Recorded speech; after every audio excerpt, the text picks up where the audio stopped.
ASMR video if I'm like eating my chicken tender right now? Yes, I can very much hear the crunching of your chicken tender. It's pretty good. Is it professional to be eating on a podcast, Justin? Well, I didn't get to eat before, so I was kind of eating while I was setting all this shit up in the closet because I had to like fight my cat. Probably not. But I'm not gonna actually eat during. Okay, I was about to say. But you need to add that like at the end or like the blooper section. Yeah. Like the ASMR. Yeah, at the end in the bloopers, add the chicken tender crunch, and there you go. There you go. And do you want me to just call you Serge, or do you want me to call you by your Uber name, Mr. Penis? But either one. Both are valid. Either one. Either one. He. All right. You ready? Yeah, I'm ready. All right, because I'm gonna like do like a little clap in the mic or whatever, so then editing wise, I know exactly then where it technically starts. Yeah. All right. So then, in 3, 2, 1. Hello and welcome to. Hold on. Fuck. See, it's a goddamn name thing. Like every fucking time. Put the name in front of you, dude. I know it is. It's like I don't know why I'm fucking like so nervous. But It's not I even- took public. I know it's just you too. I'm not even trying to impress you or anything. So I know, right? I mean, I'm just a playtester. Who are you trying to impress? Yeah, I'm like, but you're my number one playtester. All right, cool. All right, let's try this again. All right, I'm gonna do the clap again. You know, if nothing else, you have plenty of material for the blooper reel. I have a feeling this entire thing's gonna be just 1 hour long fucking blooper reel. That's okay. That's fine.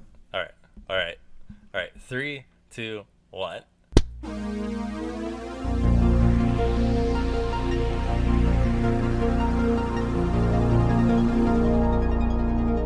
Hello and welcome to the Nothing to Play podcast, a mediocre podcast about video games, movies, and Area 51. As always, I'm your host, Justin Time Carter, and as promised on last week's episode, I said we were going to get some guests and stuff on the show, and we actually have our first guest. We have Mr. Penis himself, Serge Ybarra, on the show. Hi, Justin. How's it going? Already, we're 2 fucking seconds in the podcast and you're fucking crinkling shit in the microphone. No, it's just because I wanted to sit down more comfortably, but then there was like some stuff there. I'm like, I move out of the way. Otherwise, I'm good. I'm clear. My space is good. I'm got good acoustics in this big ass room, so we're good. All right. So why don't you tell our listeners a little bit about yourself? Well, I grew up playing all sorts of games, mostly platformers. Although right now I'm predominantly a fighting game player. Although since, Negative Space is coming out, I saw it. I'm like, platformer, it looks difficult. Ooh, let me play this game. And then Justin was like, okay, you can't stop playing. I'm like, okay. And beyond that. Yeah. I was like, for those of you that don't know, Serge is my main playtester for Negative Space, and he often shows me what can and will break when playing the game and tries to find every fucking loophole that I either did not run into or was like an unforeseen thing and feels validated in pointing it out to me in the Discord. I kind of wish you had kept that one issue in the sliding level where I could just like cheese it and get the... I know. I took it out intentionally just because I I didn't want you cheesing it.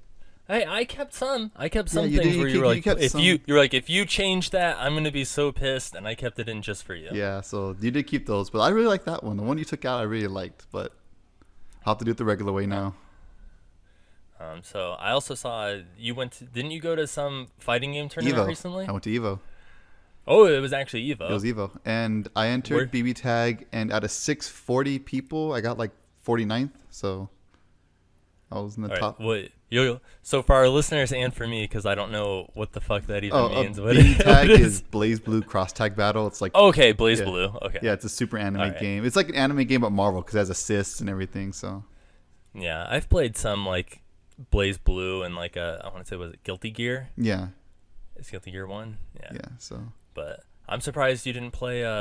Was it? Don't you play like Marvel vs. Capcom 3? Well, okay, so technically speaking, BB Tag was the only main game, quote unquote, that was at Evo. There were plenty of side tournaments. Of course, there was Marvel, which I did enter. But as far as the main games go, I entered. BB Tag was the only one. Although Nice. next Dude, year's Evo, I want to enter more stuff. I was like placing top 50s. I think that's impressive. I don't think I've. I mean, placed technically top 50 in speaking, anything. it was more top 50, 64 because like a bunch of us tied for 49th place. So just the way the bracket works, like you have a ton of people who tie for the same place. But I mean, otherwise, yeah, it's a good placing. It's top 10 of all the players. So, but the plan is next time I go to Evo, I want to get at least top 32 or top 16. That's the plan. Did you meet Sonic Fox there? I didn't meet him, but I was right there in front of I was in the crowd when he was doing top 8 for Dragon Ball. So that crowd is always, I saw. Didn't he win? He won like Mortal Kombat. He won Mortal Kombat. But I mean, it's Sonic Fox. He's always going to win Mortal Kombat. It's like his game. He's never going to lose that game. See, I didn't even know he played Mortal Kombat. I knew he played Dragon Ball because that was like one of the big ones or whatever that. Well, he came up starting as an NRS player, so he played like Mortal Kombat, Injustice, games like that. And he branched out to a few games. He played Marvel Infinite for a little bit, and he destroyed us all in there. And then he moved to Dragon Ball, and now he's destroying everybody there. So it seems like whatever game he picks up, he's just good at. He just invests that time. I had people when in high school or whatever, I took Japanese class, and there was this like one kid who was like a TA for Japanese class, and every day he just sat in the back, and on his Game Boy Advance he was playing Street Fighter. Oh God! And like him and his friends, that's like the only games they would play. They'd just strictly play Street Fighter 2. To be fair, I mean, obviously fighting game players are at the end of the day gamers still, so we do play a different number of games. But you know, when you're playing fighting games, you have to commit a lot of time to playing fighting games, or you're just not gonna get good at them. So. Yeah, I was like, I also remember in high school, I ended up for Mario Kart on the Wii. I ended up joining a clan, and I was like, oh, dude, I'm in a Mario Kart clan. I was like the worst person in my clan, but I was still like, yeah. And it would be like 10 at night, and they're like, we need to practice. And I'm like, well, it's like 10 here. I was like, and I have like school in the morning, and they're like, yeah, tough shit. So I'd be staying up to like 2 and just playing the same like fucking like 32 courses over and over again. I like got so sick of it. Like it was forever before I could play Mario Kart Wii again because I just got so burnt out on it. It's kind of the same way fighting games. You got to practice the same combos against the same characters. It actually kind of reminds me of how sometimes like when you're a tournament player, is like you tell all your casual fans, oh yeah, I'm a tournament player. I went to Evo, yada yada. And then, but the people who are actually part of the community know you went 0-2, dude. You didn't win a single game, but you tell your friends you're a tournament player anyway. Oh man. So wait, where is Evo? Is it in California? It's in Vegas. Oh, Vegas. Yeah, so it's like crazy because we're not doing Evo stuff. You're doing Vegas stuff, and there's plenty that went on at Evo this year. Some good, some bad, but overall, Evo is just. I think Evo's more convention now these days. It's not as hardcore tournament focused as it was years ago. Mostly because it went esports in a lot of ways, but otherwise, it's still a really good tournament to go to. Did you? How long? Like, is it like 3 days, 4 days? It's about 3 days. It's like I'd say Friday and Saturday are like the main days. I think there might be some Thursday stuff. I'm not sure, but there's definitely Friday, Saturday, and then Sunday is usually the finals day. So. Unless you're winning top 8 and playing on Sunday, you're really probably only playing in tournament Friday and Saturday. And then the rest of the time you're on Fremont Street getting shit-faced? Yeah, just kind of you're on the street. You know, you're on the streets. You're going along the Vegas Strip. If you unless you care, for the people who wanted to, there was a Sunday pass where you actually got to sit in the stadium and watch the finals. Or there's a lot of people who stay in their hotel rooms or in their Airbnb, wherever they were, and they're watching it from there. Or people who didn't care about top 8. Because I know there's a lot of people whose opinion is unless I'm in top 8, I don't care about top 8. And those people are probably the ones who are probably exploring Vegas on Sunday. But for me, I was one of the people who was like, okay, me and my friends are going to stay in our Airbnb, watch some top 8, play some games, and just hang out. Yeah, I think the for like Magic the Gathering and stuff, I think their Grand Prix are in Vegas and stuff too, which is like one of those where I would get my ass kicked if I tried to enter because they're playing with like multiple, like I think my most expensive deck is maybe like a couple $100, and it's like for your standard modern deck is like usually the cheapest is like fucking like $1,200. Yeah, see, I don't like play. a decent See, modern deck. card games I knew were a money game like years ago when like I know at the time Yu-Gi-Oh and Magic were the biggest as far as the money games. I know Magic was bigger than Yu-Gi-Oh even, but I was like, nope, I'm not paying this much to play a card game. Well, and it's like in terms of like cost wise, like Magic is like top of the spectrum, and then Yu-Gi-Oh, and then it's like Yu-Gi-Oh, and then like Pokemon, because like Pokemon cards, like I think some of them, besides like the old ones, in terms of like what's current and stuff, I think most of the cards cap out. I think at anywhere between like around I think like $30. Yeah, it's not. Whereas like Magic, there's like lands that like you need 4 copies of, and the land itself is like fucking like $60. Yeah, see, I'm not getting into that. See, because my brother used to play Yu-Gi-Oh competitively, and he was one of those people who'd like hustle people out of cards. He's like, okay, well, let me put this booster pack in the freezer, and if it bends, there's a holographic in there, so I know to keep that one. And the ones that don't bend, those don't have anything good in them, so I'm just gonna sell them off. Dude, that's next level. Yeah, I went to like the back room at Toys R Us on like Saturday mornings and like, you know, played with other kids and got diddled and stuff. But yeah, nothing. I think I entered like one actual like tournament one time, and I didn't make it like out of like the first round. The most competitive I got with the game was just that I like to have some of the cards, and me and my brother would play duels from time to time, but I never actually entered anything. I was like the 100% casual. Dude, that's what was funny was like, cause I used to play like when I was younger, and then I kind of like fell out of it around like the time, like right before like 5Ds and stuff, like the anime came out. Is like when I fell out of it, and then I didn't like play anymore. And then when we were living at a house with a bunch of roommates, I'd sit in the garage and smoke hookah, and like I had 2 decks, and I would just play by myself. And then one day Chris came in and he's like, dude, what are you doing in here? And I was like, oh, I'm just smoking hookah playing Yu-Gi-Oh. And then he ended up building a deck, so then he'd sit in the garage with me and smoke hookah and play Yu-Gi-Oh. And then I taught Megan how to play, and then she was like, well, I want my own deck. So then she like built her like fairy ice barrier deck and stuff, because she's like, I just want really pretty cards. So then she would play, and then like we started building I got back into it, like building a bunch of decks and stuff, and then Chris taught me Magic, and then I like jumped ship to that. But then now I don't have anyone to play with, so I don't really play anymore. Yeah, that's fair. Yeah, it's kind of like sometimes with fighting games. Like one of my favorite fighting games is PlayStation All Stars, which is like the PlayStation Smash clone.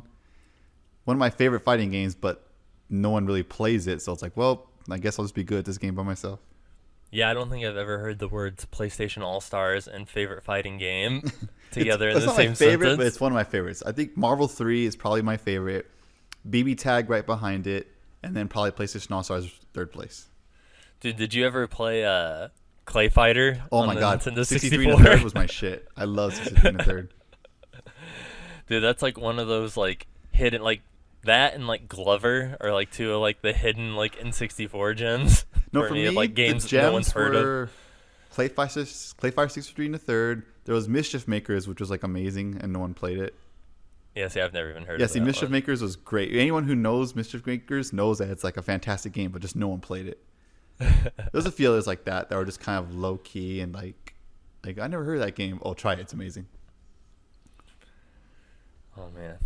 And then for those of you that don't know too, I also brought Serge on because he also does Uber. Oh yeah. And I figured Serge would also have some good Uber stories or insights. Like what's the most disgusting thing besides like vomit or something that like someone's like left in your car during an Uber ride? I haven't had any too crazy. Nothing crazy has happened yet. Nothing disgusting. I've had a few, not horror stories in the sense that like, it was really, really bad, but just like I've dealt with some really uncomfortable people. Like the first Uber drive I ever did was, this is my favorite to tell because sometimes people in the Uber car will ask me, do you have any crazy stories? My favorite was the first drive I ever did, and this is how it prepared me to be an Uber driver. So I picked up these 2 guys, and they got in the back seat. The one who was sitting right behind me was like super drunk out of his mind, and the one who was sitting behind the passenger chair was kind of drunk, but he was more like on the tipsy side. Still could do a conversation, all that. And so we're driving, and it's like a 20-minute drive to where I'm dropping them off. And 10 minutes in, so halfway through, I'm thinking, okay, because I was kind of nervous, like, oh, my first night Ubering, is this gonna be okay? Is anyone gonna throw up my car? Yada yada. But so far, the first drive is going pretty good. Like, okay, this isn't so bad. And suddenly, the dude right behind me, the super drunk one, suddenly starts massaging my shoulders. And I'm sitting there thinking, like, how am I supposed to handle this professionally? Like, is this what I have to deal with from now on as I Uber drive? And like maybe like 30 seconds, I don't even remember how long it was, but at some point after he started massaging me, he puts his head, like, he leans forward into his chair, puts his mouth like right by my ear, and he keeps whispering "thank you" over and over again in my ear. And I'm just like, God, what do I do? Thankfully, his friend was like, just let him drive, man. Just let him drive. Don't interrupt him. And it wasn't like no one was fighting in my car, no one was throwing up. But that was like, I think after that point, I've kind of like numbed myself to every other drive I've ever done, because like that prepped me. I'm good. That was like, I just started off strong, went through one. I also had an old lady during one ride give a completely, because she had seen this documentary about transgender people who were going through the reconstructive surgery. Yeah. And she was talking about like when guys transition to getting a woman's body, and she was going into very explicit detail about what they do with a guy. And I'm like, I still own one of those, so if you could just like not talk about what they're doing to that, I'd be cool. You're just like slowly turning up the music in the I'm car. just like, and the thing is, it was her and 3 other girls with her, because it was 3 girls who were like in their mid-20s and their grandma, and they were all going clubbing. I don't know why grandma at her age was going clubbing, but it is what it is. And so she's telling the story, and I'm uncomfortable, but the 3 girls are just dying of laughter. So they're all having a good time, but I'm just sitting there like, I don't want to hear this. This is bad. Otherwise, nothing too crazy. I actually had a lot of good rides. I've had more good rides than bad rides, actually. I mean, that's good. I was like, when you mentioned the dude like touching your shoulders, that reminded me of one year I went to, I think it was a U-Fest or something. Like I was like watching like Power Man 5000 good band or something, and there was this fucking like huge drunk Indian dude like behind me and my friends. We were right at the rail, and he was standing right behind me, and I was pissed because I was like wearing this I had this Children of Bodom shirt that I got when they like came here one time, and fucking the dude at one point just picks up the back of my shirt and wipes his face with it. Bruh. And he was so sweaty, and I like turned because I felt my shirt lift up, and I like turned around and realized he was wiping his face with the back of my shirt, and I was like, dude, what the fuck? And he's like, yeah, man. He's like, I'm sorry, and he was shit faced, and he's like, yeah, man, I'm sorry, man. He's like, and he's like hanging on to like my back and stuff. He's like, bro, you're the only thing holding me up right now. And I was like, dude, get the fuck off me! Like, what are you doing? Like, dude, people in the pit are a different breed. Like, yeah, it'd be one thing, like, yeah, I'm, like, just standing there. Yeah. Like, I mean, I'm, like, jumping up and down and stuff, but I'm like, dude, you don't just randomly grab someone else's clothes and start fucking wiping your face off on him. I was like, wipe your shit off on your own shirt. Like, what are you doing?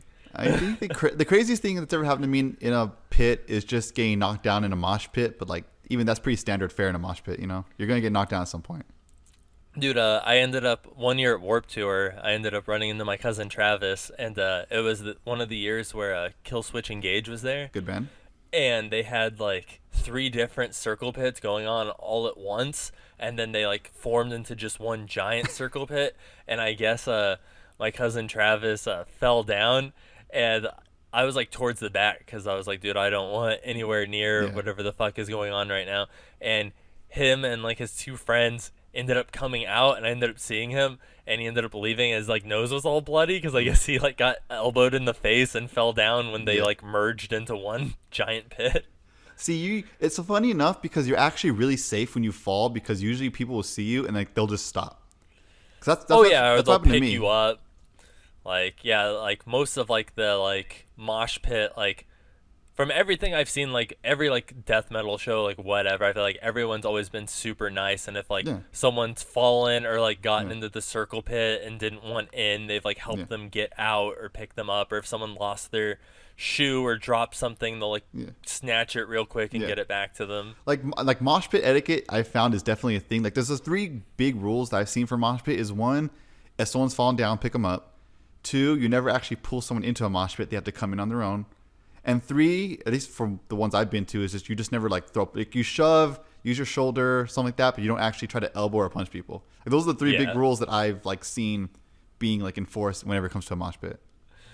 Yeah, I was like, I almost lost a shoe one time at a Streetlight Manifesto Real Big Fish concert, Good band. where like as soon as they came on, like everyone started like skanking and jumping everywhere, and I was wearing these like slip-on Vans, and like I felt my right shoe start to come on. It was like halfway off my foot, and I'm trying to like readjust and get my foot back in the shoe, but everyone's like pushing me everywhere, and I couldn't like. I'm like, oh god, I'm gonna lose my shoe, and then I'm never gonna see it again.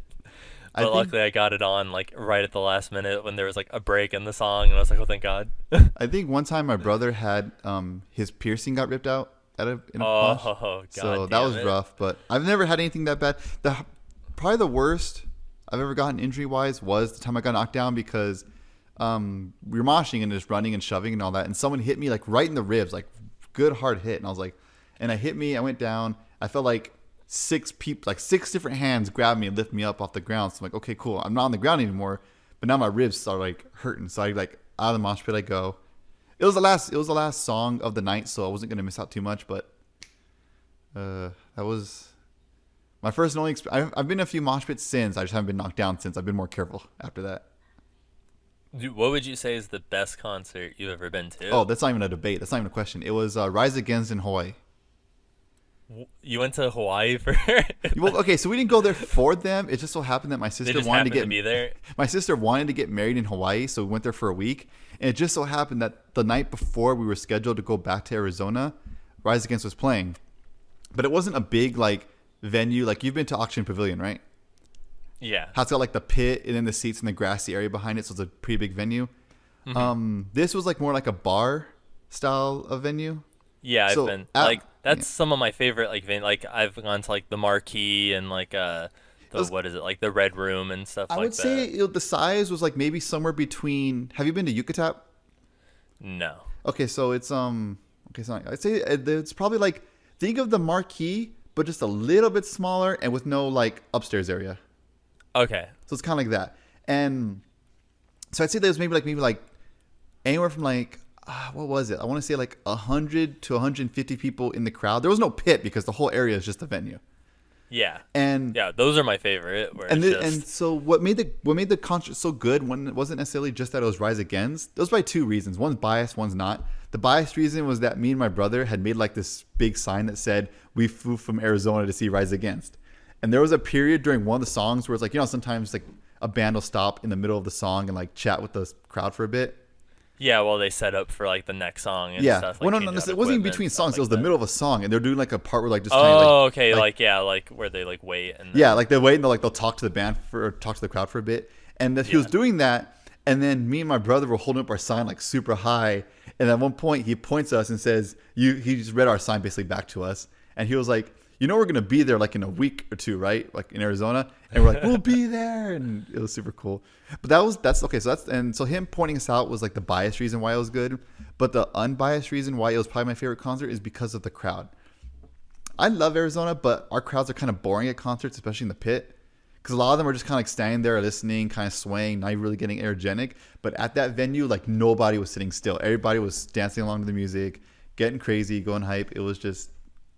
I think that crowd spoiled me for other crowds I've been to, because everywhere else, like, you guys are, and it usually bothers me the most at a concert when I'm in a pit and it's the last band playing. Because I get it if like you're waiting for the last band, like maybe you came here, like let's say, I don't know, like the one I've been to, like Disturbed was the last band, and I'm like, okay, they're playing like Avenged Sevenfold beforehand, or they're playing just some other band beforehand, whatever.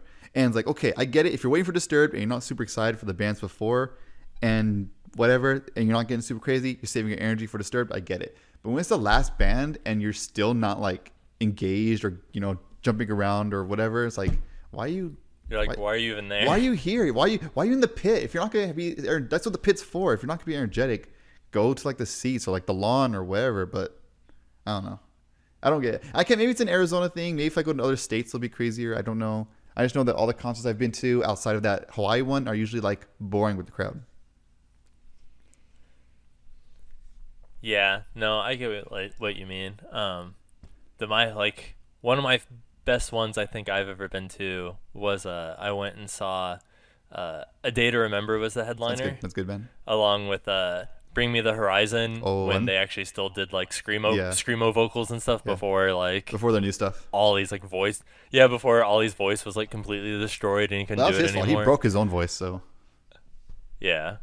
But no, A Day to Remember was crazy though. They I mean, they were just good, but it was like how they like interacted with the crowd is what kind of made it. You know what actually surprised me? What? I was gonna say, you know what's one band that actually surprised me with how well they did as far as with the crowd was the band Sick Puppies, because they were. I've heard of Sick Puppies. They were an opening band for it was at the Marquee. They were doing an opening for a few bands. I think Trapped was there. It was Red and Breaking Benjamin. That's what it was. The headliners were Red and Breaking Benjamin, and Sick Puppies was one of the openers. And I'm thinking, okay, Sick Puppies, they're a good band. They're solid. I don't see them ever starting like a mosh. I don't see them ever getting a crowd super crazy, but it's cool, whatever. The band was like, I was surprised, like, why are you guys getting so crazy? I mean, I like Sick Puppies, but I didn't expect it out of them. There was like a mini mosh pit going on. Everyone was jumping through all the songs. I'm like, what is this? Why Sick Puppies? Which I wasn't complaining because I loved being in that energy, but that was just one band that surprised me completely. Dude, that's funny. But yeah, no, when they came out, like they had like rolls of it was at the Marquee, and they had like rolls of like toilet paper. Oh God. And stuff, and like so they were tossing it in the crowd, and there's like piping and shit on the roof of the Marquee, so people were like throwing the toilet like streamer. It was like streamered like everywhere. And then what else were they doing? They they were just kind of like throwing stuff like out into the crowd. But then at one point, the best part was they told the entire crowd or whatever to like split into two sides. Oh, the wall death? Because it's all that one room. And the lead singer during the song, he was still singing and stuff, but he went like behind the curtain and stuff like backstage. And then when he came out, he was in one of those like giant inflatable hamster ball things. Aye. And he jumped, like the band members like threw him like into the crowd, and everyone was playing volleyball on either side while he's still singing and while they're still playing, and he's like in the ball like running around on top of the crowd and stuff in circles. Dude, I'd get dizzy so fast. Yeah, dude, it was like insane. And then everyone like threw him like back on stage and stuff, and then he like got out of the ball and stuff. But that was like the first time I'd ever like seen something like that. And I was like, dude, that was so nuts, like to do that. I mean, I've seen some singers do part of the show where they somehow appear in the crowd, like suddenly. Oh, okay. Like I've seen stuff like that, but never a hamster ball. I've never seen a giant, thing like that. Yeah. 1 year at a Warped Tour too, Enter Shikari was playing, and like the one dude like balanced his guitar on like its neck on his chin while they were like playing stuff. He like balanced it and then dropped it, but it was still like the strap was still on his like back for the guitar. So when he dropped it, he like spun the guitar like around and then continued playing it like in one like smooth move, and that was pretty slick. Yeah, I've like anytime a band gets creative stuff like that, it usually makes for a better show. Like I know some, like what is it? I think it's Godsmack, who the singer actually can play drums, so sometimes they'll putting out a second pair of drums and have like a drum off. So stuff like that's always pretty cool to see. Yeah, dude, at a Mayhem Festival the 1 year, like I think Behemoth or something was there, and like there was some chick who was like right in the front, and the dude had like the one, I think it was the lead singer or someone in the band or whatever, had this like fucking like blood thing like rigged up on them that like shot blood all over her, and she was wearing like a like white tank top. Oof. And she was pissed because she had no idea, and she like left and looked like she came off of like fucking Carrie. Oh God. It was so good. That's why you should wear dark clothes to concerts. Like I'm not gonna get anything. I'm gonna get sweaty. I'm gonna get covered in some shit, whatever. So I'm not gonna get anything that's. Yeah, my rule of thumb is like you wear something that you don't care if it gets destroyed. Yeah, that's usually what I do sometimes. You don't wear your good clothes. You don't wear white. You don't wear because you're gonna sweat, and people are gonna sweaty, be touching you might a bunch get beer of sweaty bodies or whatever the case may be. Oh yeah, I always walk away fucking sticky. Yeah. Sweat covered. Your shoes are at the bottom are all stuck with like beer and shit like that. And oh, dude, that just reminded. So one of my favorite parts of one of the years when I went to Warped Tour was, I don't remember who was playing, but I was like in the middle of the crowd, and someone from the fucking front like just launched behind them this like entire gallon of water. Jesus. Like with the cap off, and it was flying through the air. And I saw it coming, and I was like, yeah, no. And I took like a step to the right, and right as I did, there was some chick like dancing all crazy God. behind me, and it just pelted her Ooh. right in the head, and she went down. And I was like, oh shit. And her boyfriend was like, oh shit, and we picked her up, and she was all like, what? Well, like, where am I? Like, I mean, honestly, like if I it's was like- already lost some of its water, the impact might not have been that bad. It might just from like shock of something hitting her rather than actual like. I just don't see a water ball doing a water knew gallon it, doing that much damage. It like warped to her though. I'm like, dude, people fucking throw shit everywhere. So I was like, I'm like always looking in the air and stuff because I'm like, dude, people are like throwing. Yeah. Sometimes they're empty, sometimes they're full. Like I was like, Yeah, I you don't just want never to know. fucking get hit in the face with anything like that. Yeah, concerts are something else. I feel like we're gonna end up spending this whole podcast just talking about concerts. Well, you know, I know we kind of started with video game stuff, and then we're talking about Uber. It's gonna all circle back around Okay. because I was gonna ask you. So out of 5 stars, like what's your Uber rating? 4.91. Do you know? Damn, dude, that's fucking good. I'm very proud, and plus it's also because I've been to a number of I've taken Ubers myself. I'm not just a driver. I've ridden them, and some like y'all are bad at this. Like there was one ride where I was in Illinois for another tournament, and the dude driving was like on the phone for like half the drive. I'm like, 1, that's not safe. 2, how are you navigating us? So I'm just like, You're like 1 star. and then there was one dude who's like, his car was like super freaking dirty. It was like gross. Like there was trash in the back seat. The car smelled bad. It was like, man. So it's like there's a car wash like maybe like 2 minutes from my house, and they have a thing where it's like pay $30 a month, you get unlimited car washes. So I always get a car wash before I Uber. I have water bottles in my car. I have phone chargers for like different types of phones in my car if I need to. I'll take gum or mints, whatever it is that I need. So like I make sure that my car is good. It looks nice. It's not dirty. Like I've saved some people's lives because I'm like, do you need a phone charger? And like, oh my God, thank you. My phone's like at 1%. So it's like, that's probably why. You're like automatic 5 stars right there, baby. And then there was one ride where some dude was like, dude, I really need to pee. So I just went and found like a dark spot where some trees are. I'm like, just go real quick. And then so it was like, okay, 5 stars because. He So- helped me pee. I try to be pretty cool and chill with like how I interact with my passengers, because many of them were just like, I just want to look at my phone and be quiet the whole time. Like that's cool, that's fine. Some people want to talk a little more, and that's like, okay, that's cool, I can do that too. I kind of have to vibe with every passenger and find out what it is that they want, what kind of ride they want, that sort of thing. And I've done maybe like a couple hundred rides, so I've gotten pretty good at identifying, okay, what kind of passenger am I dealing with, and just kind of going from there. That's cool. Was there like a specific reason, like why did you pick like Uber like over Lyft? Or do you do both? I've been do you just doing- strictly do Uber? I just do Uber mostly because I know there's some people. I know some people who do both, but I never understood it. Cause like I know that there's some people who do apps where it's like if you accept a ride from one, it'll disable from the other, whatever the case may be. But to me, it's like if I ever do that, because Uber has a thing where it tracks how many ride requests you accept or which ones you don't. So I feel like if I'm lifting and I'm getting Uber requests, that just means my accepted rating is to go down for Uber. And if that happens, then Uber will be like, okay, you're not accepting rides. We're not going to give you as many. But also, I started Uber maybe like a few years ago. I think this is before Lyft had really, I think this was like when Uber was still like the big one and Lyft hadn't really taken off yet. So that just started then.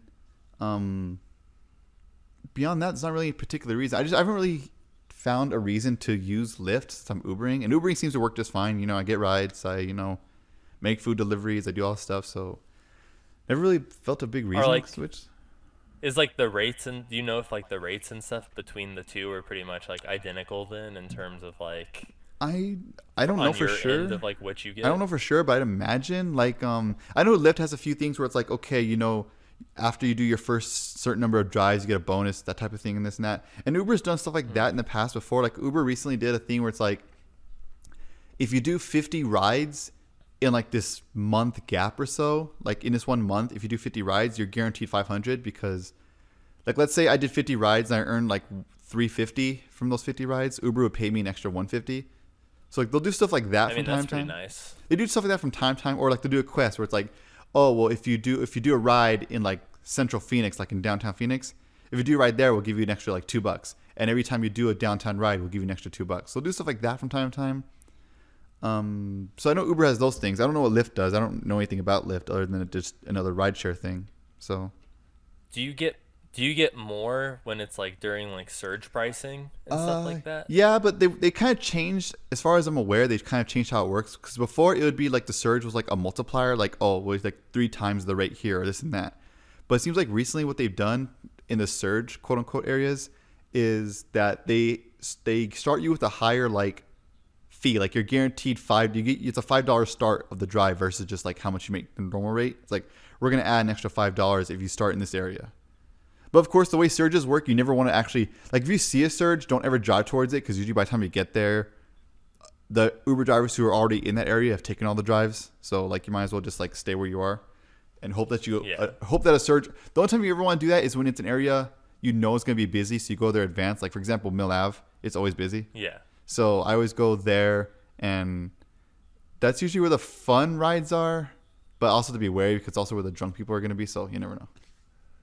Well, yeah, it's like 2 a.m. on Mill Ave. Like you're gonna have oh god, I've had some bunch of drunk people walking around. It's that's usually where most of my throw up scares happen, but I haven't had one in a while, so I'm like, okay, thank you. Just you're like, please just roll down the window. Yeah, I'd rather you throw up on my car than in it, because otherwise, if you throw up on or in my car, either way, I have to stop for the night, which sucks. But at least if you throw up on my car, I can let it sit there overnight and go to a car wash next day, and it's not sitting in my car and stinking up and all that stuff. So yeah, hit it with the hose where you don't have to sit there and like try and like shampoo carpet and stuff like that. I'd rather go home and like just take the hose and rinse it off, and then go to a proper car wash the next day and really get it out, over trying to clean it out of my seat, because then it stinks it up. It costs way more to clean out. Yada yada yada. I getcha. So have you been playing, like, besides like I know with your like practicing for fighting game tournaments, have you been playing like any like cool new games recently or anything? There was one. It's more that I'm the type of person where I'd rather than play a good number of games, I'd rather pick like 1 or 2 games and play them a lot. Because I'm like, it's either it's a completionist thing, or it's just that I like to do a lot of stuff. Right now, because Evo is coming, I've spent a lot of the time, like the month or 2 before Evo, practicing a lot. So I didn't play a lot of new games as far as that goes.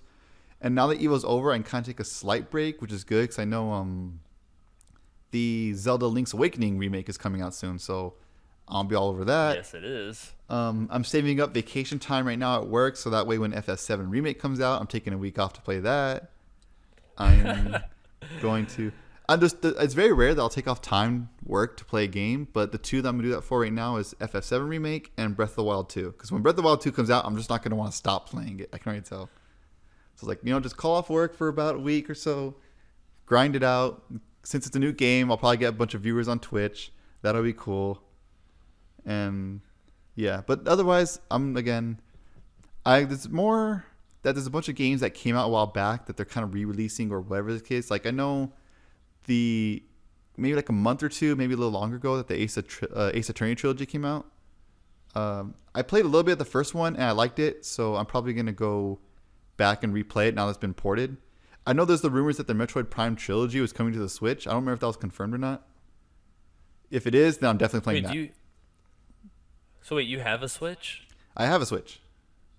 Why aren't we friends? I don't know. I basically don't use it. I've used it for Odyssey. I've used it for a little bit of Smash, and I did get Mario Maker recently. I did buy Super Mario Maker 2. You did. And the only problem is that I didn't. When I first bought it, I bought it because I was going to stream it. But this was before I had like this fancy mic right now, and so my laptop mic was actually picking up my fan, because my fan was getting really loud, because it's a gaming laptop. It gets loud. And so the people on the stream were like, I can barely hear you or the game. I'm only hearing the fan. So I'm like, okay, I'm going to wait till I get a new thing. And by the time my mic actually got here, it's like, I just haven't gotten around to playing it again. So, but I'm going to get back into it now that Evo's over and I can relax and play some more non-fighting games for now. I'm going to play some Mario Maker. You better. I was like, I've been playing a lot of Fire Emblem right now, the new one, which has been really good. But I've also been playing Mario Maker 2 as well, and Yeah. I've made some levels. I was like, you can play. Yeah, I was saw like, that. they're You made those 3 levels, right? Yeah, the snow problems. Yeah. And apparently Matt fucking hated. I don't know if it was my first or my second one, because Matt hasn't liked a single one of my levels. And when I was talking with PJ today, because PJ like had played them or whatever, and like the first one he commented that it was hard. Yeah. But he said that Matt straight up like booed or whatever my level, and I was like, that motherfucker. So Matt, if you're listening to this, you're a fucking prick, and I hope you make a level, and I'm gonna play the first 2 seconds of it, and I'm gonna boo that shit right to the bottom. It could just be that Matt's not good, and that's fair. Not everyone's good at platformers. Platformers can be pretty hard of a genre. I know. I was like, he's gonna be that like one asshole when Negative Space comes out that's gonna like put like point like 2 hours into the game and dislike it, and gonna be like, it's so fucking hard. No, I'm gonna definitely put. By the way, quick question. This is a plug for me. I'm getting a copy of the game, right? Well, yeah. Okay. Cool. Are you gonna get a copy? You give me a copy, and I will promote it. I will stream it. I'll put it on Twitter. Like, check this out, guys. Just give me a copy, and I'm good. Well, yeah. You're not only getting. Your name's in the credits. Yeah, that's for the game cool. as it that's is. Cool. Yeah. I was like, and plus, by the time you do get a copy, you're gonna be so fucking sick of playing Hell it anyway. yeah, dude. No, dude. That's the thing. Okay, like I went back and recently played like Super Meat Boy again, and every year I go back and play DKC2 again. Like platformers like that. Like I could play the same game over and over again. It's like I just like platformers. Like I could play DKC2 till the end of time. I love that game. That is true. Cuphead I too. did go back not that long ago on the PS4 and play Super Meat Boy. Yeah. I only got like I think halfway through, but I was like, man, I was like, I still love this game. I actually went back and also I just remembered maybe like about a month or so ago I went back and played Cuphead, and I'm like, okay, I could play Cuphead also for a very, very long time and not get sick of it. See, I still need to beat Cuphead. It's so good. I spent own like it. I played it with Matt when it first came out, and like we got our asses kicked on a lot of the like the co-op. Yeah. Like get to the end of the levels, but I think the last boss took me like 2 hours, I want to say. Damn. Something like that. I just remember it took me a long time, and I was like, it was like, I felt myself getting frustrated, but I was like, just stay calm, Serge. You've beaten harder stuff than this boss. Like, don't even stress about it. You've done harder stuff. You've beaten Ninja. Okay, so my thing is I like to play games on the hardest difficulties at some point. Like, Call of Duty 4, Modern Warfare 1, I beat on Veteran. I've beaten most of the God of War games on their hardest difficulty. I've beaten the 3D Ninja Gaiden games on their hardest difficulties. The Uncharted games I've beaten the hardest difficulties. Like, hard games I like. So Cuphead, I'm like, this is no big deal. You've literally done harder stuff than this. Like, don't even stress. And so 2 hours later, I'm like, okay, fine, I beat it. I knew I was going to beat it. Whatever. Dude, I was like, I used to love Ninja Gaiden 2 on the Xbox 360. Oh, I love that remember game. one time at a party, I got super shit-faced and tried to do boss rush mode. Oh, man, you're and getting I destroyed. made it like all the way to the final boss, and I just could not do it. Yeah, that last boss can be kind of rough. I know for me, It's like fucking huge, and you have to like work your way like up it. And Yeah, you have to work your way it's, up, like, and then fucking annoying. I know there was the hardest part of that game was the fact that everything killed you off screen. Like you're fighting your boss and suddenly an explosive shoryuken or explosive like rockets or something comes at you from off screen and just destroys you. I'm like, man, this game's unfair, but whatever. I'm gonna beat it anyway. Dude, do you play the Devil May Cry series? Yes, I just played 3 and 4, maybe a few months. Maybe a few months before 5 came out, and then I played 5. What'd you think of 5? It's the best Devil May Cry game. Like 3 was the best for a long time, and then 5 came out. And it's like, no, you're just not. It's not even just one of the best Devil May Cry games. It's probably one of the best like character action games like ever. I was like, I could not agree more. Like 3 was like at the top for me for like a long time, Yeah. and I have like, even though I know like it had its issues and stuff, I still really liked 4. Yeah, 4 is Too. really good Like still. I liked just like cheesing enemies with Nero, just double grabbing him, Yeah. just keep slamming him, picking him up, and staying in the air and just Not slamming even him, just picking him up. that, but like I didn't realize it at first. But when you get the pistol like fully charged upgrade, that thing just destroys characters and bosses. Like that pistol was overpowered, and then they give you back to you like in 5 to a degree. It's not quite the same. It's not as overpowered, but in 5 they do kind of give it to you back, and it's like, Jesus, everything's just free at that point. Dude, yeah, in 5 I was like once you're like playing as like Dante and stuff, I'm like, Oh my man, god. I'm like, I can't believe you have all these weapons, and then they give you a new one, and I'm They like, give you a new one. It's what? like And then they give you a new one, and I'm like, what? And I'm like, what? how many more are like he has like 12 weapons? I'm Something like, like how that. many more And are then they and gonna then give and him? then and then I don't want to give away any spoilers for anyone who hasn't played it, but when it's like you get that thing and it's like suddenly Dante's like super overpowered, it's like, oh my god, this is like it feels like, for me in games like that, there are times where I kind of want to feel like an overpowered, like just super character, and that thing that Dante gets, like he's super powered over character, he's like super overpowered character. Ooh, that's why I also really like, which I haven't had the chance to really get to go back and play, because I played it before on like normal or whatever, and I do want to go back and play it on Demon Hunter mode or whatever. But I like the fact that they added like a kind of new game plus. Like it's new game plus, but it's not only like, yeah, it carries over your different abilities and stuff. It carries over everything you've invested into it to that point. Yeah. But for like Nero and stuff, they gave him those extra things for Yeah, new he game did. plus that carry over, that basically kind of changes how you can play as Nero like right at the beginning of the Yeah. game. So I'm like, dude, that's like really smart, because like like I don't usually play like a lot of stuff as like new game plus and stuff Yeah. a lot, but that's like something that I'm like, that's like enough incentive for me to really want to check out new game plus, because that kind of changes your gameplay style like right out the gate. It does, because it feels like with, okay, so DMC 4 Nero and DMC 5 Nero, at least in your first playthroughs, kind of play differently. But it feels like with New Game Plus and DMC 5, they brought back some of the DMC 4 Nero stuff. And I thought that was kind of cool to use some of that stuff now in DMC 5's like engine and like the way you fight. Dude, I also lost my shit in DMC 5 when during that where I was like, I don't care, I'll kind of fucking, where the it made a reference to Devil May Cry 3 in one of the boss fights, Yeah, they and did. then you get the weapon, and I was like, dude, that's so badass. They straight up like, oh, it's Devil May Cry 3 all over again. Yeah, I was like super stoked. So I thought they did a really good like the only like issue, I mean, I didn't even really have any issues with the game really. The only kind of issue I had was there was like one part in it where it's like I think if you're like inside, you're like doing like a lot of vertical platforming Yeah. and stuff like that. But I mean, vertical platforming's always kind of been an issue in the Devil May Cry series, Yeah, so I games didn't like really that, knock like, it. Like games like Devil May Cry, God of War, Ninja Gaiden, like games like those don't really lend themselves well to vertical like movement.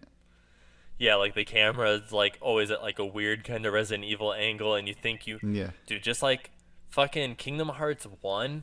The Oh, that's Alice in no, the, that the the platforming Al- in that the is Al- no, it's not good. yeah, the Alice in Wonderland area. I got so pissed off so many times, like thinking that I made the jump onto this mushroom and then falling to the fucking bottom. I was like, God damn it. To me, the worst levels in that game are probably the Wonderland level, Monstro, and Agrabah wasn't too bad. Agrabah had some spots that sucked, but wasn't too bad. Hollow Bastion was whack. I mean, I like the game as a whole. I don't think it holds up, especially compared to what you have like newer games can do. Like Kingdom Hearts 2 is still like phenomenal, but probably because it gives you more platforming options too. Because Kingdom Hearts really only gives you like a high jump and a glide, like that's it.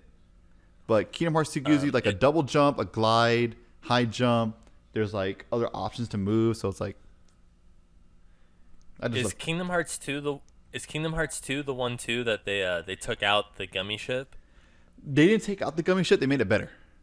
Okay, yeah, because I remember in 1, like, I'm like, yeah, the novelty of this is wearing off real quick. Like it, like the all gummies fucking gummy sections in KH1 suck. KH2 is way better, and I was actually thinking, okay, in KH3, are they somehow going to make it even better? And I think it's like, okay, so the jump between KH1 and KH2's gummies was massive.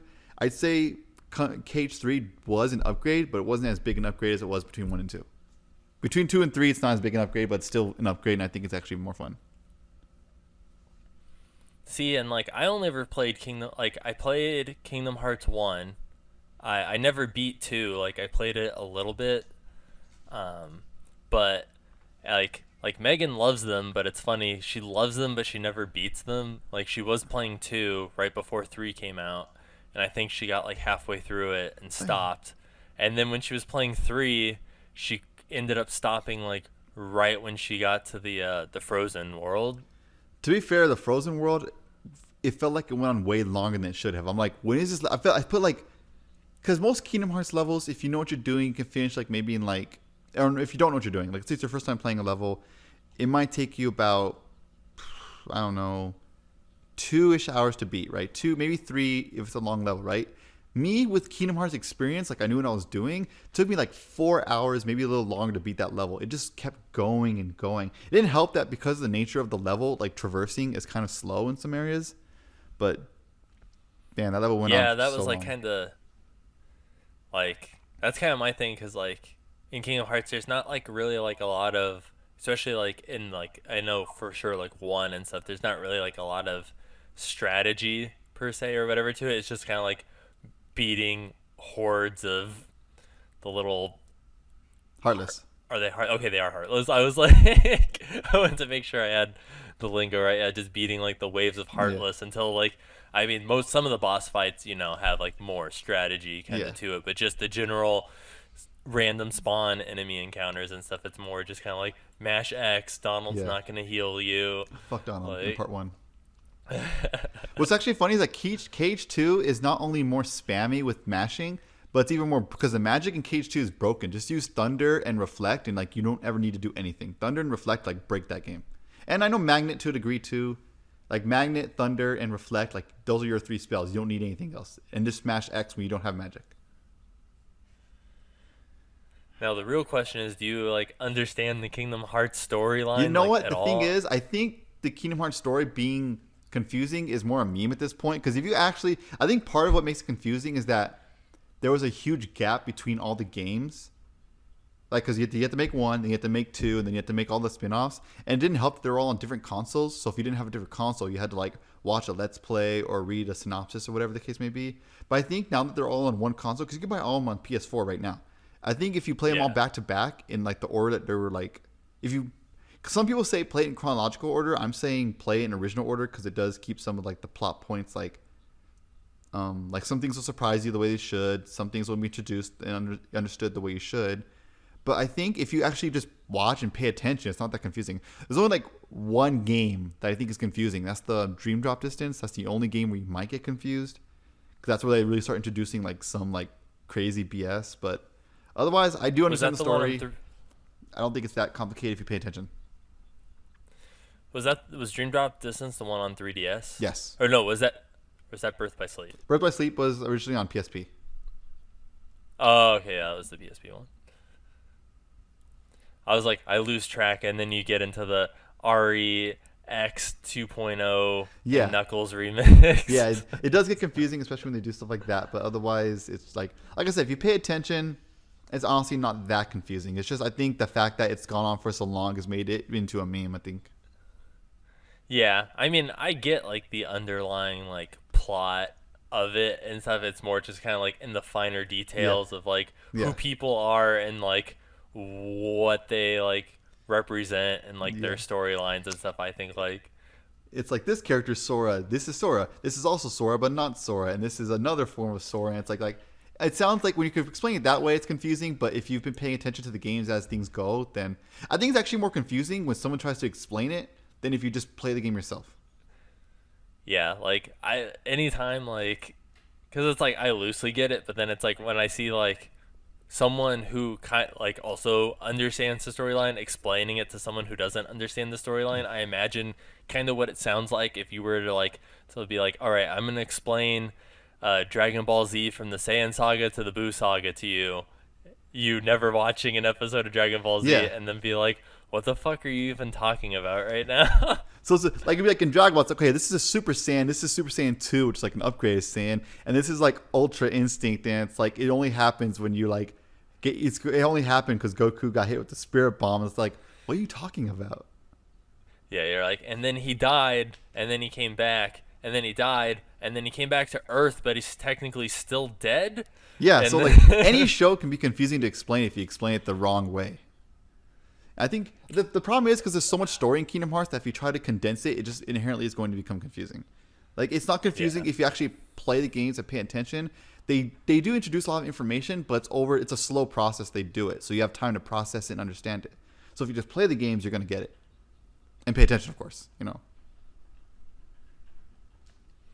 Dude, what I really wish, and have you ever played Beautiful Joe? I did not. What? I know, it's one of those games I just never got onto playing. I know of the So series, but I just never played it. Dude, I know. I need them to make like a HD remix or like remake or something of it, just so people can buy it and show that, you know, they're like people will still buy it, so that they'll make like a legit Beautiful Joe 3. Yeah. Because it's so good, and it makes me sad that it doesn't get the love that it gets. That was me with another Capcom game. on the up and up. I'm like, come on, Capcom. I'm like, you've like revitalized Resident Evil. I'm like, if there's one franchise I want you to save next, I want it to be Beautiful Joe. Capcom, if you're listening to me at all for any good reason, just give me Marvel vs. Capcom 4, please. Just do it. And don't do what you did to Infinite, because I like Infinite, but it doesn't have the same magic or, in my opinion, the same heart that Marvel 3 had. Because Marvel 3, like to this day, graphically holds up, audio-wise it holds up, gameplay-wise it holds up. There's a few things that people complain about, but those are balanced things that could have been addressed if they wanted to. Infinite, it wasn't the same, so just give me Marvel 4, please, if you're hearing this. Thanks. Yeah, and Nintendo, if you're listening to, every year at E3 I pray for Wario Land 5, and I don't count Shake It as a fifth even though it's technically the fifth game in the franchise, it doesn't have number 5 in the title, so I don't legitimately count it as number 5. Give me a Banjo-Kazooie remake or HD port. Give me a Thousand Year Door port. Just give me the games that you know I want. Dude, that's like a legit Paper Mario, like a good art. That's my thing, and that's kind of, me and Matt talked about this before, and I kind of think he was right in the sense that I think the reason why they kind of changed the formula of Paper Mario away from like the RPG thing that it was is because of the Mario and Luigi games. Which is fine, but leave those for that, you know? That's what I'm like, have two. Like, I don't care. And the thing is, like Super Paper Mario, I actually really liked. I really like Super Paper Mario. I like Thousand Year Door's turn-based traditional RPG system, but I also like Super Paper Mario. See, for me, it's such a, like, when Super Paper Mario came out, I mean, to me, it was like, okay, I missed the partners, but I didn't, let's say, mind, like, the real-time, like, gameplay and stuff like that. When it comes to the Paper Mario games, though, I'm like weird because it's like between like the original and then for N64 and for Thousand Year Door, I love the bosses in the original more than I love the bosses in Thousand Year Door. And then partner wise, I like half of the partners in the original and then like half of them in Thousand Year Door. Like, I don't, like, in Thousand Year Door, I don't really care for Flurry. I like Koops. Koops is great.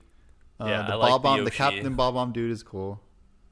Yeah. The Mousette, I think her name is, the Something Mouse like Thief. It's like the optional partner that you can, like, get, like, towards the end of the game. I really like her. And then, like... And I know he's not an actual official partner, but Flavio is definitely one of the better parts of Thousand Year Door.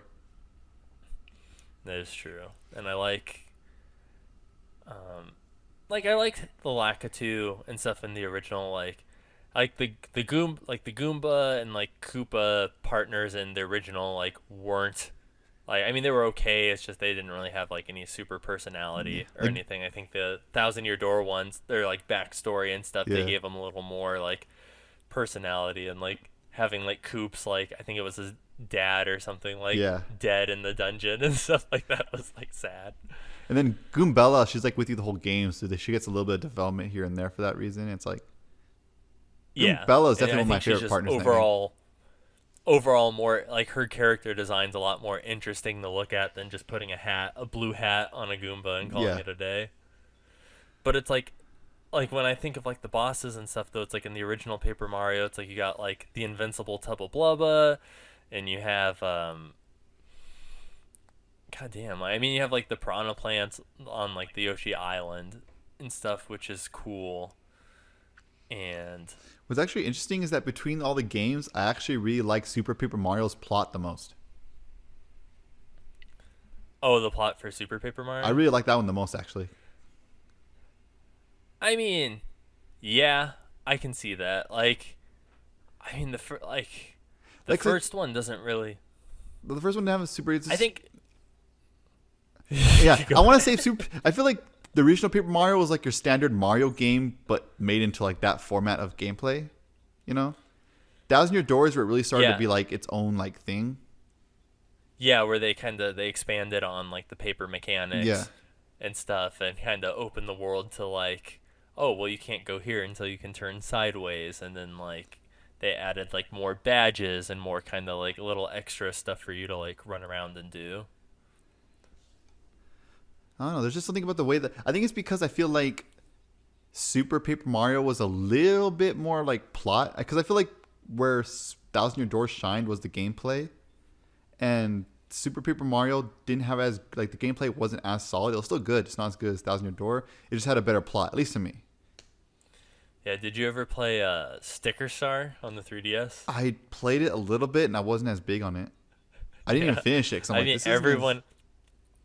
See, because it was a Paper Mario. Oh, was it Paper Star? Paper Jam? Sticker Star. Sticker Star. Yeah, Sticker Star. There we go. I was like, Paper Jam was the Mario and Luigi Paper Jam, which is the only Mario and Luigi game I never beat. Because I don't know why. I think it's just because it kind of came out towards the end of the life cycle of the 3DS, and it just wasn't that great, which made me sad. Right. Because like I love Superstar Saga. That's still Superstar Saga and like Inside Story are like the two. Yeah.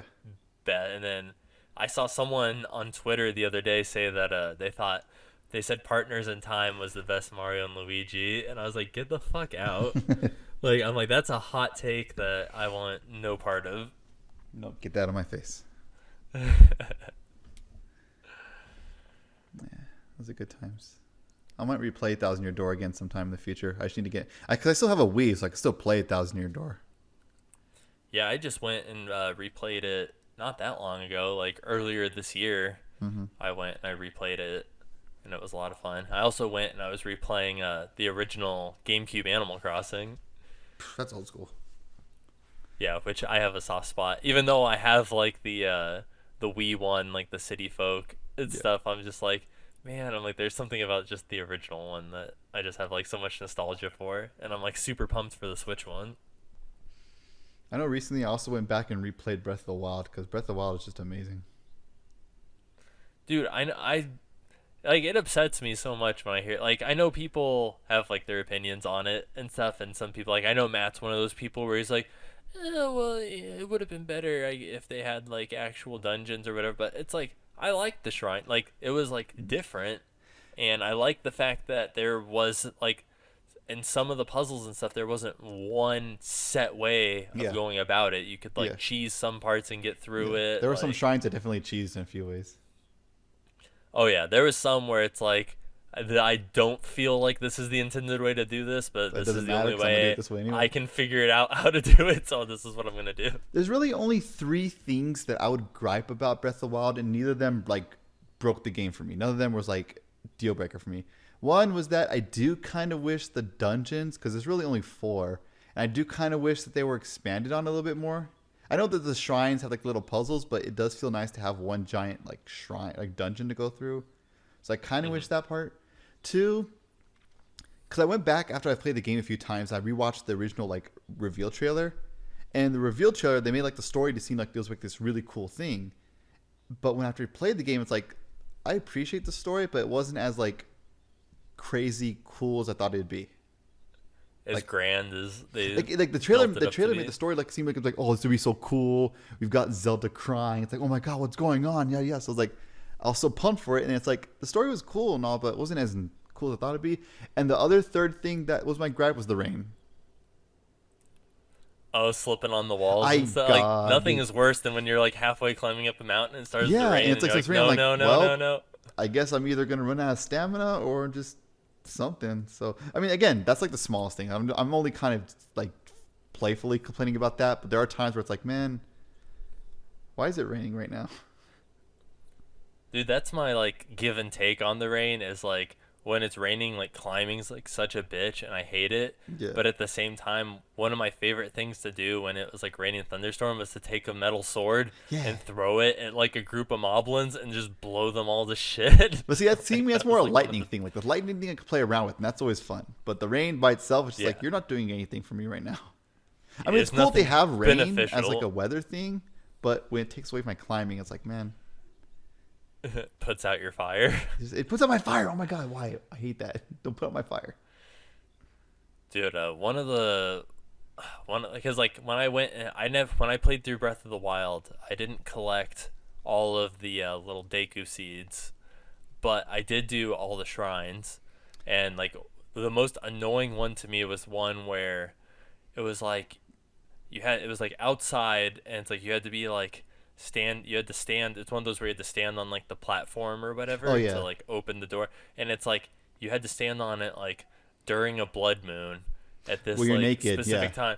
Yeah, naked. Yeah, it was that one, and it was so fucking like because I was down to where I like only had like 6 of them left or whatever, and I was like looking up. I'm like, okay, where the fuck are these? Like, what do I need to do? And I saw that one. I'm like, dude, are you shitting me? And I was like standing around for like ever, like trying to like accelerate time, like sitting by the campfire to like try and get this blood. I'm like, how do I get a blood moon to fucking spawn? Apparently, it becomes easier if you've already killed a chunk of enemies. Like if you haven't killed many, they become harder to come by. So. That one is annoying because you literally have to just sit there and wait for a blood moon. Yeah, that's one of those games too where like I still really, it's like I want to get the DLC for it and play. I haven't played the DLC. You haven't played the DLC? Oh, the DLC is so cool. You need to play it. Yeah, it was one of those where like I invested like I don't remember how many hours into like for like 80 hours or like something into Breath of the Wild. So it was like because that was like one of the first games I got with my Switch. So I was like, I knew if I got the DLC like right away after I beat it, I was like, I'm just gonna keep playing Breath of the Wild. And there's like so many other good games that I want to play, and I can't just keep playing Breath of the Wild. Nah, to me it was like, again, because I told you I'm one of those people where it's like I buy one game and play the heck out of it. I remember when I first played Breath of the Wild, because the game has obviously the radar, tells you where to go for like the main quest. I was like, screw that, I'm going to find all the towers. I remember also those people where it's like, because you do the shrines, you get the orbs to upgrade like your stamina and health, right? I never touched my health. I was all just give me stamina. I want to run and glide everywhere. I want to climb everything. Yeah, that was the first thing I did was like max out. I'm like maxing out stamina is the most beneficial thing you could do in this game. Because health only helps you like if you need it. Like if you're bad at fighting, get health. But me, I learned how to do the flurry dodge or dash thing really quick, easily. That was fine. I learned how to reflect the guardian lasers really easily, so it's like, okay. Yeah, and you can have up to like 7 fairies or something. Yeah. So it's like if you die, you get like, hey, 5 more hearts or whatever. So. But yeah, it's just, I love Breath of the Wild. I could keep playing it. I might replay it again soon, but I mean, we'll see what happens. I think the next game I'll play is probably going to be Link's Awakening, the remake. So that'll probably be the next thing I play. But that's not coming out for like another like. It's either later this month or next month, I think. Yeah, I want to say it's next month. I think it's September. Yeah, so next month I'll start playing because it's like that's September. Luigi's Mansion's October, and then Pokemon's November. Yeah. Okay. So that'll be fun. I can't wait for that. Yeah, dude. Do you play Pokemon? I haven't played since like Gen 4, maybe 5. I can't remember. I stopped playing. I don't know. It's not that I think Pokemon's not cool or anything. I just like, okay, I've had my run. I think it's because once Soul Silver came out, I'm like, nothing else is really topped a Pokemon experience like this for me. Like Silver is like, to me, Gen 2 is like my favorite. It'll always be my favorite. Yeah, I had that too. Like because I played Pokemon all the way up until like I think because like I played up until like Diamond and Pearl, I think was like the last one, which was the first DS ones. Mm-hmm. And then that's when like when Black and White was coming out, I like looked at it and I was like, dude, I have like no interest in this. Yeah. And then I was like, maybe the next one, and then It was they black were and white like, too. Black and white too. And I was like, God fucking damn it! Like, I don't want these fucking Pokemon. Like, and then so I didn't play anymore again until X and Y came out on the 3DS, and then I really liked that. Like, I thought X and Y was really good. And then Omega Ruby and Alpha Sapphire was decent. Like, and then like I thought Sun and Moon was pretty good. Like, it did interesting stuff. I like the fact that they kind of changed up the formula. Like a lot of but I've also heard, the usual complaints I've gone over with Sword and Shield, like all the animations and the Pokemon and the national decks and all that stuff. I'm like, none of that really bothers me that much. It's more just a matter of like if I hear good reviews about the gameplay as a whole, I may pick it up. But like my initial reaction is like, it's been the same as like the last 2 or 3 generations. Like, okay, it's Pokemon, it's cool, but I'm playing other things right now, so we'll see what happens. Yeah, that's kind of my thing. Is I've seen like on Twitter and stuff a lot of complaints about the national decks, but my thing is like, why do you need them all? Like we're approaching 1,000 at this point. We don't need them all. Well, that's my thing. Is like, I'm like, dude, most of them, to be honest, just fucking suck. I'm like, I get for your like collector's thing. I'm like, every time I've ever played Pokemon, like there's maybe like 20 tops like actual Pokemon that I like cycle between in my actual party to play the game. So I'm like, I don't need like 900 Pokemon because I'm only gonna probably use like 20, maybe 30 tops, like if even. And to me, I was even worse because back when I would play Silver or Soul Silver back in the day, it literally was like, okay, I'm gonna pick Cyndaquil, and this dude is just gonna run train through the entire game. Oh, dude, you're that asshole. Yeah, I was that asshole with like your starter and just uses their starter through the entire thing and then gets to like the end of the game. I don't with, like, care a that I'm level using 83 like, something. It's like I'm picking Typhlosion. I get it. I'm in Cerulean City now. I know she's a water leader, but my Typhlosion knows Thunder Punch. I got this. You're like, I'm just gonna brute force my way through this fucking game whether you like it or not. Basically. Dude, one of my favorite things was when I was playing, I think it was for X and Y. They had there was the exploit or whatever for like the Pokégen or whatever, where you could like generate a Pokemon and then load it onto like the SD card, and then you open a certain website on the 3DS web browser and it executes the code and like would drop the Pokemon and like in the Pokebank and stuff. And I made like some Pokemon and stuff that I couldn't get, like a shiny like Genesect and like some shiny legendaries and shit. But I also made some like fun Pokemon, and they were like so trolly, and like because they went through the bank, like even though they knew moves that they couldn't know, it's like it still counted them as like legit, since like the bank had like the firewall of like blocking fake Pokemon. So since it was being directly uploaded to the bank, it considered it legit.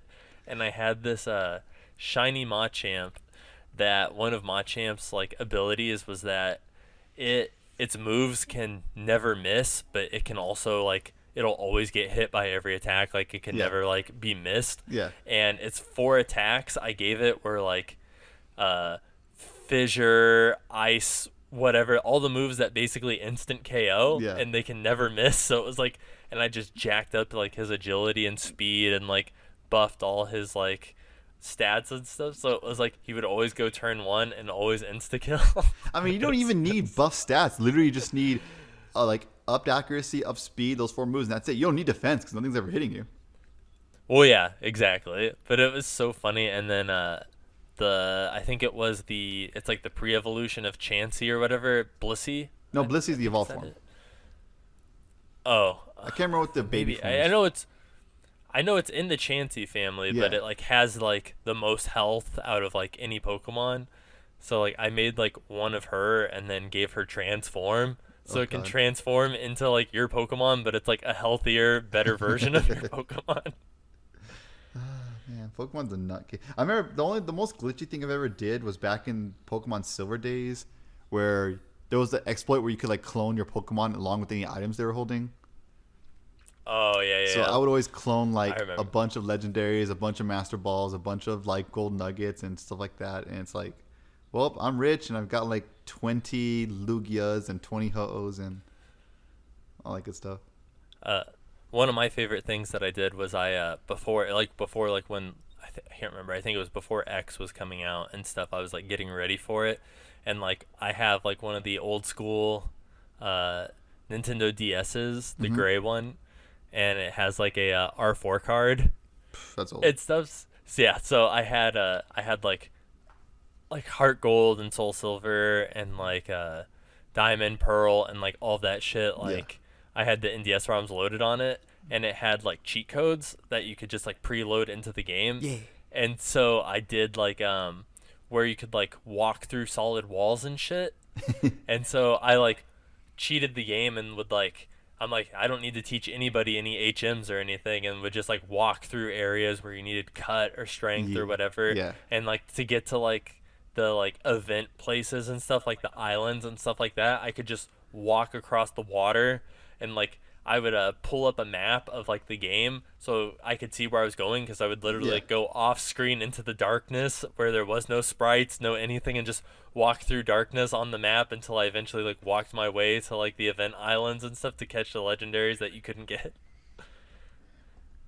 I never got into Pokemon like stuff like that, but you know, anytime I know I've watched some speed runs of Pokemon and some of the things they do, it's like, man, you guys are nuts. Oh yeah, dude, some of the ones where it's like they only have like a % chance of this happening and they keep having to redo it over and over and over again. Dude, one of my favorite glitches that wasn't a glitch, it was like a hack or whatever, but on the Pokemon ROM was you could make it so that you could catch other people's Pokemon, which was the funniest fucking thing ever. Like I went to like the Elite Four and like caught like Lance's Dragonite and shit, and it's like once you catch someone's Pokemon, they basically just act like they fainted.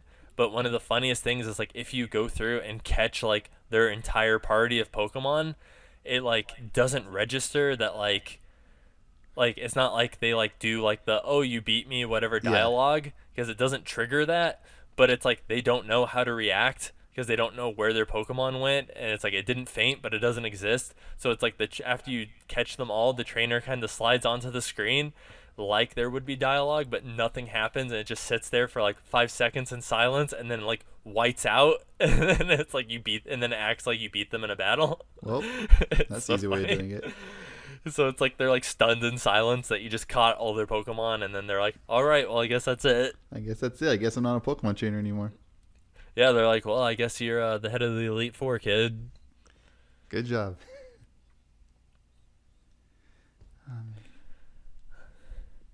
When's Negative Space coming out? I just want to keep playing it. Dude, I'm fucking trying. I'm almost done. Speaking of Negative Space, I've been working on it, this past week and stuff. I'm about halfway through the levels for Chapter 5, so I'm gonna have some new levels for you to play. I'm gonna grind the hell out of those levels. Oh yeah, I was showing them to PJ today when we were working together at the library, and he was shaking his head in not disapproval, but in like, are you fucking serious on some of the levels? So I know they're gonna make you happy, because it's moving platforms. But my goal for like any time there's a mechanic is to like you at least in like a couple levels use it in like an unintended way. And some of the levels I've done so far, I've like tried to use moving platforms in like a way where it's kind of like not your arbitrary way of using a moving platform. So I know the pushing blocks chapter was interesting, because there was some where you had to keep jumping off the block while pushing at the same time. I thought that was like, man, this is fun, yeah, but this is hard. So I make one mistake, I'm done. That's one of my favorite ones, is that secret level in the pushing block one where there's the three of them on top. I hated that. You get to the point where it's like, if you fuck up to where you can't push that middle block in, it's like you're done. Where like you push the bottom one too far in and you can't hit that middle one anymore. It's like, yeah, that's why I had to, when I originally built that level, I had to, there wasn't spikes in the middle of the room, and I had to add those spikes in the middle of the room, because I was like, if you get to this point, you can't beat the level. So I like had to put some way of just killing yourself so that you could like restart the level quickly instead of having to like go out of it and go back into it. And that level was BS when I first played it. But I'm worried. My goal was to have all the levels designed, or at least most of them designed before Indiecade in October, but it's like August 11th now, and I'm like on chapter 5. So even after I finish chapter 5, there's still 4 more chapters. So I'm like, I don't think that's gonna happen, but I definitely, by the time October does roll around, though, I should be about done level wise. Like, I should maybe only have like a chapter or 2 left, because I don't think I'm gonna be able to bang them all out. Yeah. But I've been working on it this week, and I've been finishing like a level like about every 2 days, so it's been going good. That's pretty good. That's good pace. Yeah. So, and I've been like tweaking. The main reason it took so long is because fucking I got moving platforms working, but I was having issues where the platform was moving and worked fine, but then like the player jumps on the platform, and then it's like the platform would just move without you, and then you just fall, and I'm like, well, shit. Yes, So then I had to fucking figure out how to get you to move with the platform while standing on the platform, and then once I got that working for horizontal, I'm like, okay, now I need to fucking get this working for vertical, and then do all that shit. So that took me like a solid like couple weeks of just trying to get that to all work the way I wanted it to work. I'm just looking forward to it. You know, I love the levels. I'm at this point I'm just skipping all like the first chapter, because you see me play those a bajillion times. You already know what I think about those. Exactly. I think Really, they're like, good now. Well, yeah, I think like, I mean, they've all been changed or tweaked like multiple times here, and so it's like I think they're about as good as they're gonna get at this point. But yep, I should have new build for you. I'd say definitely by like end of this month I should be done with this chapter, because I'm skipping level select screens. I'm like, I just want to get the fucking levels done. You can Like, do those just stuff later. you can play. Yeah, I'm like, all that shit can just come later. I just want to be done level wise, and then I can fuck with menu shit and do whatever. Because PJ was all talking about like today about like sound effects conflicting with like the music and stuff, and like he's like, yeah, well, I need to. I'm like, okay, well, we're gonna worry about that shit like later. when. Yeah, that's like into the game stuff. I'm like, because I'm like, sound effects could change, like you can fucking tweak with the music or whatever, but I was like, once the levels are done, I'm like, you can play through it and figure out what sound effects and what levels conflict, and can fucking fix it later on when the design of everything's done. Right. But yeah, that's one of my goals going into Indiecade is I like submitted for like the game tasting and stuff, which is kind of like where you have like I want to say it's like an hour, maybe hour and a half or something, where you can like set your stuff up, and like people go around, and there's like food and drinks and stuff, and they like play your game and stuff. So so I have it submitted for that. But then one of the other things too is they can set you up meetings with publishers and stuff like that. And I know the one year I went, like, we talked with Nintendo, and we talked with we didn't talk with Microsoft, but we talked with Sony. And this year I was like, I just want to meet with Nintendo. And they were like, why do you want to meet with Nintendo? I was like, because I want a fucking dev kit. Like, because I submitted for the Switch, and they denied it a while back. They never said why. I was like, I don't know why. I was like, especially because I like am a registered developer through Nintendo for the Wii U and for the 3DS, but the Switch was like a separate thing from that you had to like submit for. And I'm like, I think it would be really good on the Switch. And I'm like, yeah, it would. I think if they just sit down and play it, and they're like, oh yeah, we like this, I'm like, cool, I'll pay you the $500, you give me a dev kit, and I'll fucking make the game for Switch. Just do it. It's not even that big of a deal. It's totally a Switch game too. Exactly. I'm like, I think it would do really. I was like, Celeste did really good on the Switch. Like, as far as I know, like Super Meat Boy did like well on the Switch. I'm like, I think the Switch is good for rage platformers. I'm like, so give me my spot. I think the only issue is that I kind of wish that when Super Meat Boy was ported, they kept the original music. But I mean, what are you gonna do? That's my only. When I went back and played it on PS4, that was my main complaint, and Yeah. it made me kind of just want to boot up my 360 Same and here. play It's it like on I want that to go back to because I the was original like, because I'm like, why am I not getting like the original good music? That music was amazing. yeah, I Like, was the like, Hell and music the was, music's like- not bad. Great. Yeah, it's like the music's not bad on like the new versions and stuff, but it's like one of those where if you played the original Yeah. and you play this, it's like you can tell something's off like, compared to what you remember in your brain from playing the old one. I miss like because in chapter 4, which was like I think chapter 4 was Hell, and the music in that level is like amazing. I miss that music. Yeah, dude, I was like, fucking Cotton Alley for me is still fucking miserable. Oh, I love Cotton Alley. What are you talking about? Cotton Alley is great. I love Cotton Alley. So It's the hard. best. Oh man. Well, were you about ready to wrap this up? Yeah, getting there. I'm getting hungry actually. I know. I was like, my chicken tenders are still on the Cold. ground, waiting to be eaten. So, all right. Well, do you where can our listeners find you? What's your Twitch, Twitter? What's your deal? Well, I use the same thing for everywhere. It's Psychilic 101, just SYKILIK 101. That's my Twitter. That's my Twitch. I'm pretty sure it's my Facebook too. Pretty much anywhere that if you just search Psychilic 101, you're just gonna find me. Like I have that. That's like I use that same name for like pretty much every site that I use. So. Do you have like specific times and stuff that you stream? For Twitch, I'm usually streaming fighting games. Although I think I usually stream Tuesdays, Wednesdays, and Thursdays, and usually like the evening. So I usually start around like 6 or 7 Arizona time, and I'll end around like 11, depending on the day. I'm usually streaming fighting games. That's usually Tuesday and Thursday, and then Wednesday I'll save for like non-fighting game stuff. Like I'll probably be streaming. Actually, when whatchamacallit, when Link's Awakening comes out, I might dedicate all my streaming time to that. But generally, I stream fighting games, some non-fighting game stuff, time to time. My schedule is Tuesday through Thursday. Sometimes I'll do Saturday or Sunday streams, depending on something else is going on. Like if I'm hosting a tournament or something like that. Those are probably the most common days where you can find me streaming. But I was like, now that Ninja moved to Mixer, are you gonna move to Mixer? No, I'm not moving to Mixer. I am sticking with Twitch. It took me like a bajillion years to build up what I do have right now.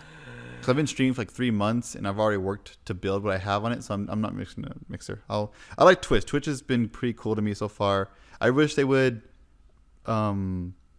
approve my emotes faster, but I mean, I'm just affiliate right now, not a partner. If I was a partner, they would do it like that. But so the moment I get partner, I'm gonna have a bajillion of the sickest emotes. I'm gonna have cool stuff going on. But yeah, I'm Like sticking with the Twitch. I'm sticking with dankest Twitch for a memes. while. Yeah. Oh hell yeah, dude. So I'm sticking with Twitch. I'm sticking with Twitch for a while. Tweets. Twitch. But yeah, that's pretty much where you're gonna find me. Well, that's cool. And for the demo for, like we were talking about the demo for Negative Space earlier, I mean, Serge is a playtester, but I do have a demo on our Discord, which you can find on InsideOutGames.com and stuff if you want to play a certain build of Negative Space. And I also have, for the podcast, we have a Twitter at N2P Podcast, and same with the YouTube channel. And we're also on Podbean and Anchor and Spotify and stuff under the Nothing to Play podcast. So I also submitted for Apple, but they denied me at first because I think in my bio thing, whatever, I put a shitty podcast, and I think they flagged that as a swear word or whatever. So I changed the slogan thing from shitty to mediocre.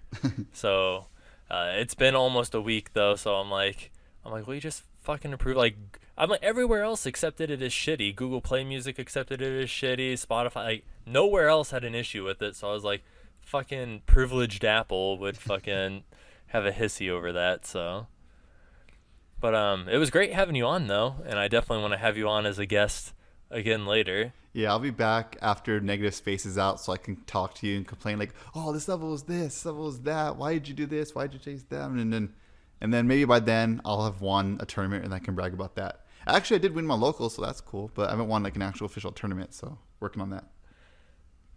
I was like, well, I mean, I'd like to have you on before Negative Space is out, because God knows if this podcast will be around before Negative Space comes out in 2020. That's true. I'm cool with that either way. And I get to say I was your first host, so I'm going to brag about that to everyone I know. That is true. First official playtester, first guest on the N2P podcast. A lot of firsts. You've popped a lot of cherries, on a lot of stuff that I've been involved in, so. That's what I do. Popping cherries. Mr. Penis himself. Uh-huh. Well, all right. Well, we're gonna call it a wrap. But next week, I actually have another guest lined up for next week's N2P podcast. So you guys will get to. I'm not gonna say who it is, but it'll be a surprise. I'm gonna harass him on the podcast too, like I did with Serge. Yeah. To me, it wasn't harassment. It was just, questions and band talk and Negative Space talk. And I just want to, you know what? If you haven't played Negative Space's demo, I'm sure you have it somewhere, right? Somewhere online.